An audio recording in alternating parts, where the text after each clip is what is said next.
नमस्कार दोस्तों।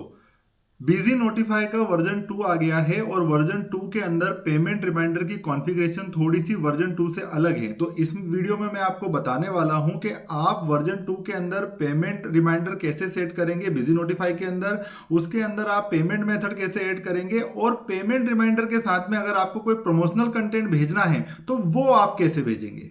अभी हम स्क्रीन पे आ जाते हैं। ये पेमेंट रिमाइंडर का हमारा मेन्यू है, ठीक है। रिमाइंडर के अंदर पेमेंट रिमाइंडर, आपको यहाँ पे जाना है ऊपर ऐड बटन पे। अब यहाँ पे आपको पेमेंट रिमाइंडर के लिए कोई भी एक टाइटल ले लेना है। मेरी कंडीशन में मैं टेस्ट ले रहा हूँ, आपकी कंडीशन में आप ऐसा टाइटल लीजिए कि आपको याद रहे अगर आप मल्टीपल पेमेंट रिमाइंडर लगाते हैं तो, ठीक है। अब हम यहाँ पे नीचे बात करेंगे। यहाँ पे लिखा हुआ है कि आपको पेमेंट रिमाइंडर कब भेजना है, आपको डेली भेजना है, आपको वीकली भेजना है या आपको मंथली भेजना है। मेरी कंडीशन के अंदर मैं डेली ले लेता हूँ क्योंकि मैं सिर्फ डेमो दिखा रहा हूँ। हम इसको कंटिन्यू करेंगे। जैसे ही हम कंटिन्यू करेंगे तो हमारा पेमेंट रिमाइंडर कितनी बजे जाना चाहिए, मान लो मेरा सुबह 10 बजे जाना चाहिए, ठीक है। तो मैंने यहाँ पे 10 डाल दिया। अब हम इसको यहाँ से कंटिन्यू करेंगे।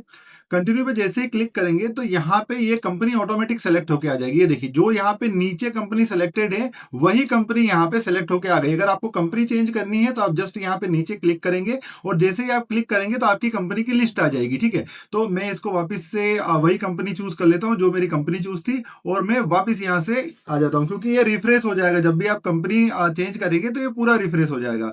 वापस मैं आ जाता हूँ, वापस मैं यहाँ पे आ जाता हूँ। इसी विंडो पे हम थे, ठीक है।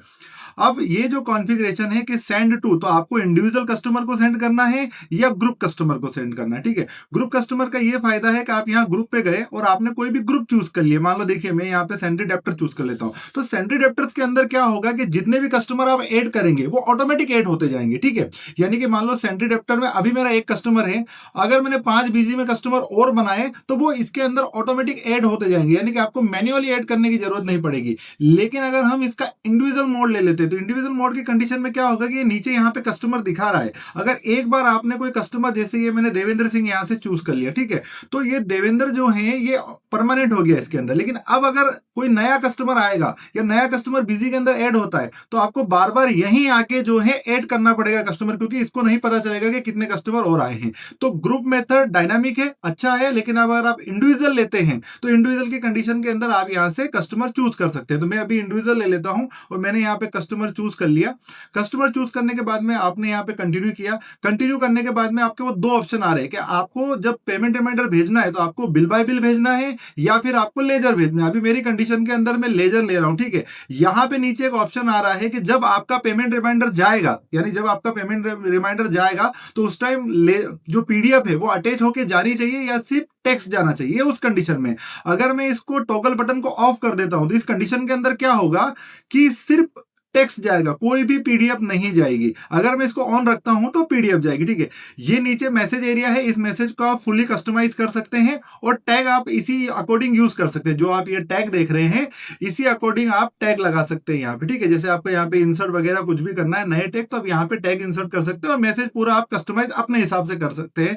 डेमो के लिए मैं इसको डिफॉल्ट ही छोड़ रहा हूं। अब हम बात करते हैं यहाँ पे नीचे देखिए, ये एक अहम है कि अगर आप व्हाट्सएप का क्लाउड एपीआई यूज कर रहे हैं, ठीक है, यानी कि या तो आप एक स्टैंडर्ड एपीआई यूज कर रहे हैं, ठीक है, यानी अनऑफिशियल एपीआई। अगर आप एपीआई यूज कर रहे हैं क्लाउड एपीआई तो उस कंडीशन में क्या होगा कि जो आपने टेम्पलेट बना रखा है, यानी पेमेंट रिमाइंडर की कंडीशन में जो टेम्पलेट जाएगा, जो आपने टेम्पलेट बना रखा है वो टेम्पलेट आपका नाम आपको यहाँ पे डालना होगा, ठीक है। और उस कंडीशन के अंदर मैसेज ऐसे पास नहीं होगा, तो ठीक है। उस कंडीशन के अंदर मैसेज कैसे पास होगा, मैसेज पास होगा ऐसे, आपको डबल कोट के अंदर ही डालना पड़ेगा। जैसे अकाउंट नेम, यानी आपके टेम्पलेट के अंदर सबसे पहले अकाउंट नेम है तो डबल कोट के अंदर आपको ऐसा अकाउंट नेम डालना पड़ेगा, फिर आपको कोमा डालना पड़ेगा। और दूसरी अगर डायनामिक वैल्यू मान लो कि क्लोजिंग बैलेंस है तो क्लोजिंग बैलेंस भी आपको डबल कोट में डालना पड़ेगा।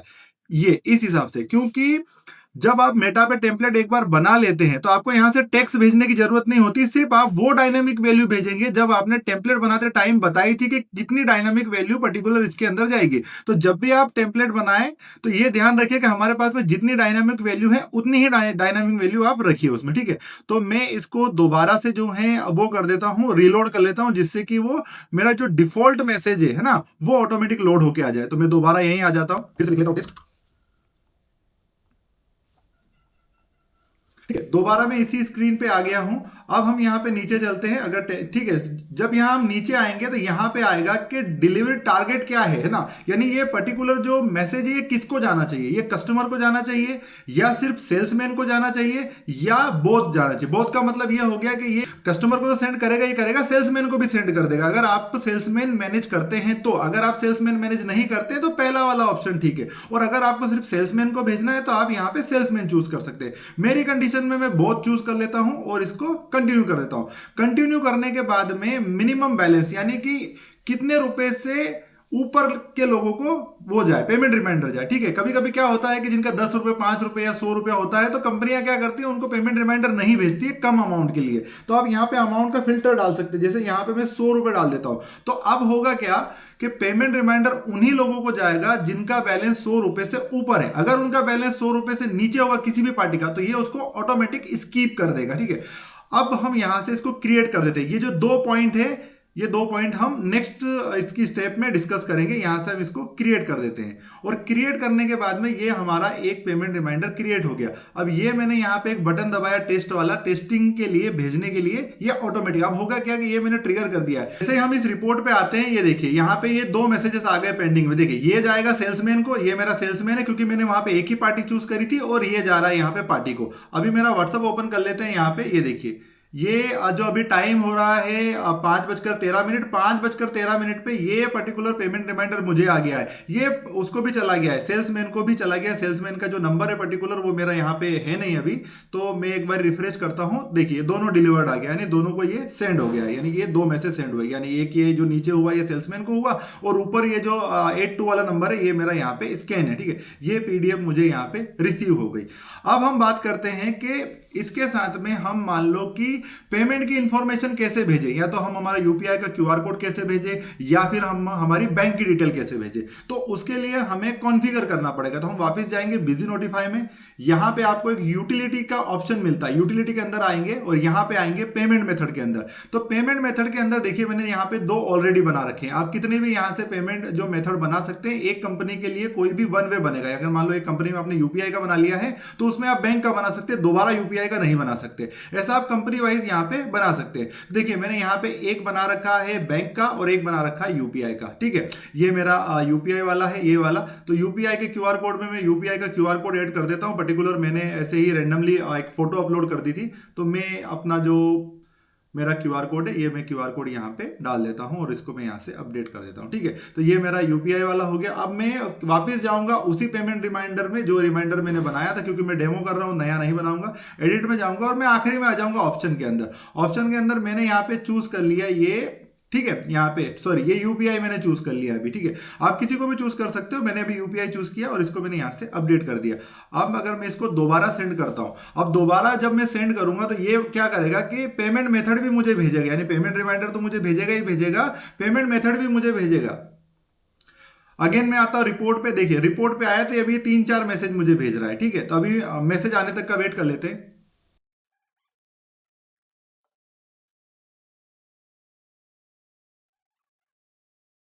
मैंने रिपोर्ट रिफ्रेश करके देखा, ये जो 2 मैसेज है ये मुझे आ गए। अभी मैं आपको व्हाट्सएप पे दिखा देता हूँ। इसको मैं पीडीएफ को ओपन किया था, इसको बंद कर देता हूँ, नीचे आता हूँ। ये देखिए ये ऊपर मुझे मैसेज आ गया, मेरे पेमेंट रिमाइंडर का जो मैसेज था वो ऊपर आ गया। ये 5:16 पे आया है, और ये 5:16 पे इसने मुझे यूपीआई की डिटेल भी भेज दी। यानी कि अब पेमेंट रिमाइंडर जाएगा, उसके अंदर आपकी पेमेंट इंफॉर्मेशन भी चली जाएगी कि उसको पेमेंट कैसे करना है, और उसके बाद में आपका पेमेंट रिमाइंडर भी चला जाएगा, ठीक है। अब एक और चीज के बाद डिस्कशन कर लेते हैं हम कि आप चाहते हैं कि जब भी मेरा पेमेंट रिमाइंडर जाए, कोई प्रमोशनल मेरे यहाँ कोई ऑफर चल रहा है ना, या फिर कुछ भी स्कीम चल रही है, तो वो भी साथों साथ चली जाए, है ना। उसके लिए आपको क्या करना है कि वापिस मैं आता हूं अपने बिजी नोटिफाई के डैशबोर्ड में।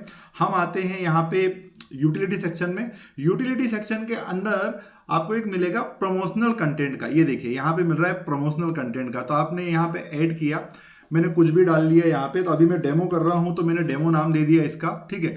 अगर आपका मेटा का है, ठीक है, यानी कि आपका टेम्पलेट का कोई नेम है, तो आप यहाँ पे अगर ऑफिशियल एपीआई है तो हम टेम्पलेट का नेम यहाँ देंगे। अभी ये अनऑफिशियल का मैं डेमो कर रहा हूँ, ठीक है। तो उस कंडीशन में मैं यहाँ पे कुछ भी नाम नहीं दे रहा, ब्लैंक छोड़ रहा हूँ। और मैंने एक ये इमेज अपलोड कर ली, ये इमेज अपलोड कर ली, और यहाँ पे कोई भी मैंने एक मैसेज लिख दिया, ठीक है। तो मैं अभी लिख देता हूँ टेस्ट प्रोमो में मैसेज, ठीक है। आप अपने अकॉर्डिंग कोई भी मैसेज रख सकते हैं और मैंने इस प्रमोशनल को यहां से क्रिएट कर दिया। क्रिएट करने के बाद में अगेन में जाऊंगा, अगेन में जाऊंगा पेमेंट रिमाइंडर में, पेमेंट रिमाइंडर को मॉडिफाई करूंगा और मॉडिफाई मोड में वापस मैं ऑप्शन में आ रहा हूं, ठीक है। और ये देखिए यहां पे मुझे ऑप्शन मिलता है कि इसके साथ मुझे कोई भी प्रमोशनल कंटेंट ऐड करना है, बिल्कुल करना है। ये डेमो वाला करना है, मैंने यहाँ पे डेमो वाला कर लिया और इसको अपडेट कर दिया। अब अपडेट करने के बाद में मैं यहां से सेंड कर देता हूं और मैं एक काम करता हूं, इसको ब्रेक कर देता हूं जिससे कि ये समझ में आ जाए कि ये ना ये मैसेज जो है ये बाद में आया है। तो इसको मैं यहाँ से एक लाइन खींच देता हूँ, ठीक है। इसके बाद में जो मैसेज आएंगे वो मैसेज अब वाले आएंगे, बाद वाले, जिससे इजीली जो है क्लियर हो जाएगा।